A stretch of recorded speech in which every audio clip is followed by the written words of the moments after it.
Cancer healer centre, a new beginning.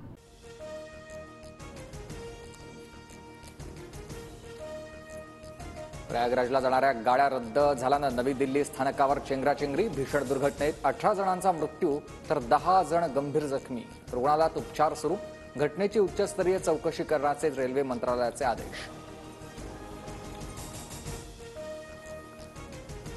Delhi स्थानकावरील चेंगराचेंगरीच्या घटनेबाबत पंतप्रधान नरेंद्र मोदींसह केंद्रीय रेल्वे मंत्र्यांकडून शोक व्यक्त. मृतांच्या कुटुंबियांना 10 लाख रुपयांची तर गंभीर जखमींना 2.5 लाखांची आर्थिक मदत जाहीर. हरियाणा आणि दिल्लीमध्ये काँग्रेसनं सोबत युती होऊ दिली नाही. काँग्रेसला भाजपला नाही तर मोदी विरोधक केजरीवालांना हरवायचं होतं. केजरीवालांनी सांगितलेला किस्सा राऊतांकडून समोर.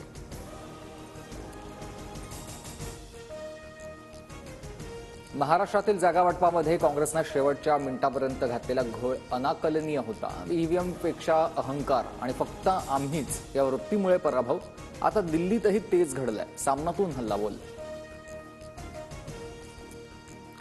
नेमकं कुणाविरोधात लढायचं हे केजरीवालांनी आधी ठरवून घ्यावं. पराभवाचं खापर इतरांवर फोडण्यापेक्षा चिंतन करणं महत्वाचं.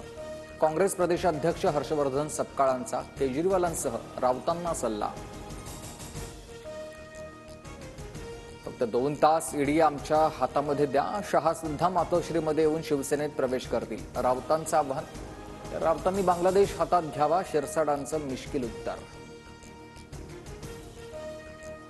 माझ्या क्षमतेप्रमाणे काम करण्याची संधी मिळाली नसल्याचं बोललो, मात्र कुठल्याही पक्षाचं किंवा नेत्याचं नाव घेतलं नाही.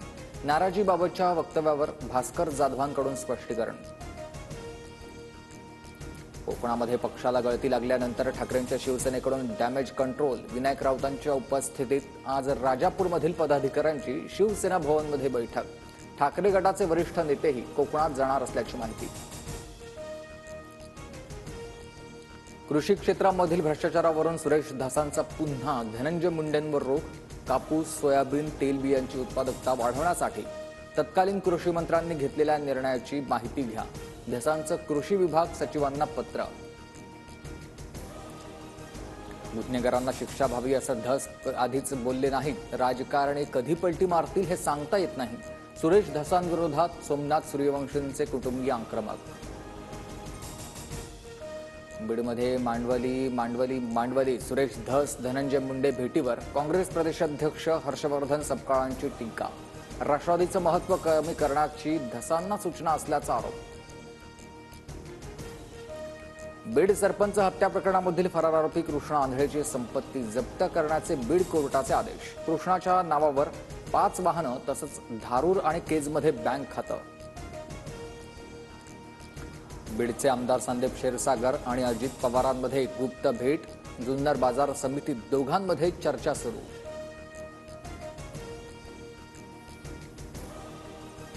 जुन्नर न्यायालयाच्या उद्घाटनावेळी अजितदादांनी सार्वजनिक बांधकाम विभागाला झापलंय. इमारतीच्या पाहणीवेळी स्वच्छतेवरून अधिकाऱ्यांना विचारलाय जाब.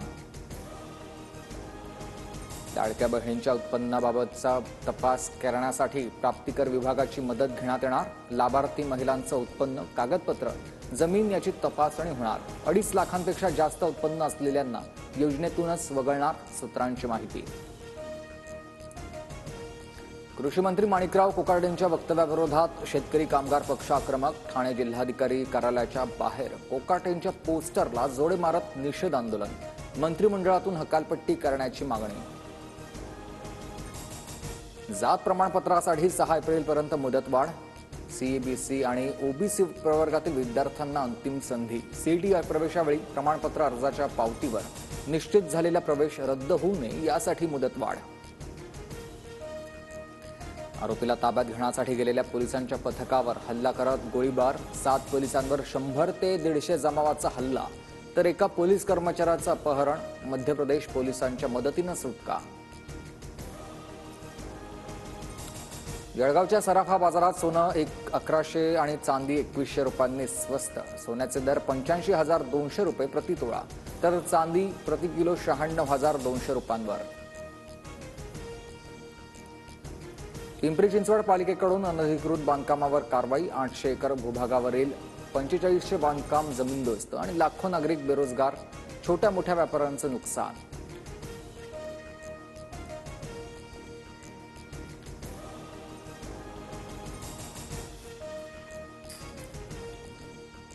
Cancer Healer Center, a new beginning.